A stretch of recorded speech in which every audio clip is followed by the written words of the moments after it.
आज या ठिकाणी शिरूर तालुक्यातल्या कवठे जवळील फाटे गावातून मंगल मच्छिंद्र शेलार मॅडम आपल्या या ठिकाणी आलेले आहेत. अमृत ज्यूस घ्यायच्या अगोदर मॅडमला काय त्रास होता आणि अमृत ज्यूस घेतल्यानंतर काय फरक पडला ते आपण मॅडमच्या तोंडून ऐकले. तर सांगा मॅडम, काय फरक पडला तुम्हाला?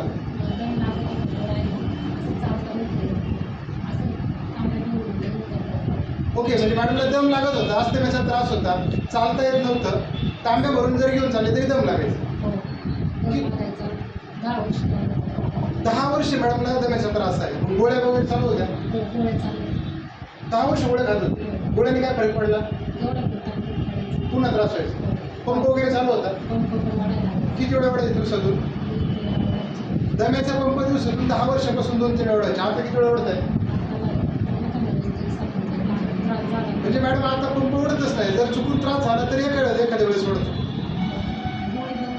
गोळी बंद केली. 10 वर्षाची गोळी खात होते दम्यासाठी. डॉक्टरनी काय सांगितलं होतं किती दिवसात दमा बरं होईल?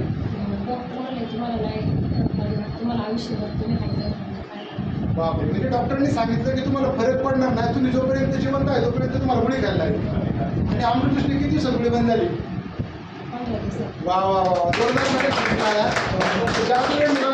15 दिवसात अमृत ज्यूसमुळे 10 वर्ष गोळ्या खाणाऱ्या मॅडमची गोळी बंद झाली आणि पंप बंद.